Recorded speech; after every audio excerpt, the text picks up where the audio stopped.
What's up? Quick little video. I was out here, I made a video for Instagram, and I figured that I would make a video for you guys for the chickens and stuff. Eventually I will update a couple things. Big thing I want to do really is their water. I want to put like a 50-gallon bucket here, like a blue drum, and have direct water from the well, or have a 50-gallon bucket and have it, drip all the time and have them always have fresh water, which is not a big hassle for me to carry water from not that far away. But the easier the better. But a few things I wanted to give you because it is, for me, it's middle of the summer, middle of the garden season. Some people are a little bit different. The biggest thing, let's just go over garden really quick. What I do is, of course, differently than a lot of people. I do it a little bit my way, a little bit my granddad's way. But the biggest thing you can do is all the vegetables. Let's say you have tons of tomatoes or whatever. When you pull them all up, you can do two things. You can compost that stuff, or you can put it right on the garden and burn it back into the garden. And my theory is that huge tomato vine, when you pull it up, has all that nutrient still in there, right? And if you make a nice pile of sticks and leaves and rake everything up and burn it into the garden, and then after it burns and after the fire is gone a couple of days later, till it into the garden for the wintertime and let the rain, all that is nutrients. It will make the soil blacker, of course, but wood and leaves and all them vines, they have a lot of nutrients. They have a lot of vitamins and minerals that go back into the ground, and nothing's wasted. And the garden gets basically revamped. And then after that, you can put more compost in there if you wanted to. I would say, especially when you grow tomatoes, you need to add more compost in because tomatoes use a lot of stuff. Just the way it is. They need a couple feedings a year usually, or a season, because they use a lot. And you can use the liquid method, liquid compost. Just take water, compost, shake it really well, and just pour it around there. And then take the water hose and water the garden like you usually do. You're good to go. So that's garden, biggest thing. Second thing, I think I said this in comment sections with the garden, especially tomatoes and peppers.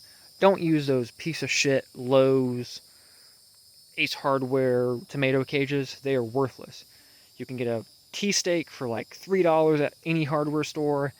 A 6-footer, 5-footer, and you could use those. And if you need to, you can put wire, normal chicken wire around it. They help a lot more. Just my personal opinion. The last thing is the chicks. I have a few of them out there, a few of them over there. The rest are going in for the night. The babies are doing really well. With the chickens, I would say about 80% of their diet is out in the grass. Grass and grasshoppers and all of that kind of stuff, which is great for them. But any kind of scrap food that you had a salad, you had chicken, you had pizza, whatever it may be, and you don't have a dog that's going to eat it, give it to the chickens. They will eat it. And also, which might be kind of weird, is your old eggshells. You can give that to the chickens.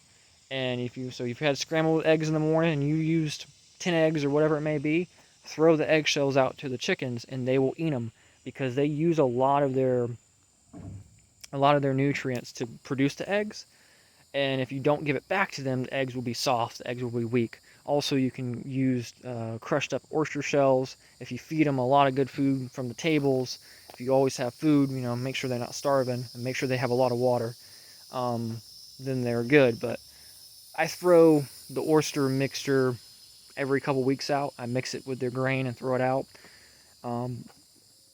I think it helps. The older chickens, when you get an old chicken, like 5, 6 years old, you're going to have a soft shell egg every now and then. And you can make your decision, well, I'm going to keep her and let her just die in peace, or you can cook her up as soup. It's your choice. Whatever you want to do.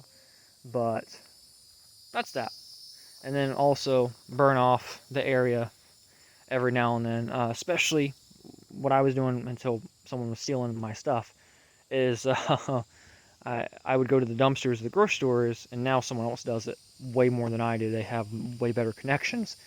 and I would throw it all here. Well, the biggest thing is possums would come in. So after I would put it there, I would put it in, I would have, every couple days I would get a shitload of stuff. I would put it in different areas, and then I would burn that area completely off and burn all the bugs up and burn all the food up. And then I would take it and throw it in the burn barrel or throw it out in the woods, all the ashes left over, because the possums would come to that. I killed probably 15 possums or so within a month, right in this area. I mean, like right in the trees here, right inside. So you really have to be cautious with possums. Possums will wreck your chicken. I lost 5 chickens November and December because of possums. Possums are nasty fucking creatures, and they will try to bite you. And they do have diseases, contrary to belief.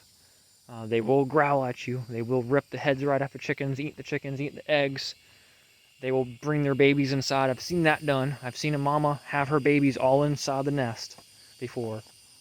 And I popped the hell out of her, got rid of her ass. She was a fat bitch too. But she wasn't the biggest chicken, the biggest possum I killed, but she was a big with babies. So, anyway, that's that. You guys have a great day. I'll see you guys later.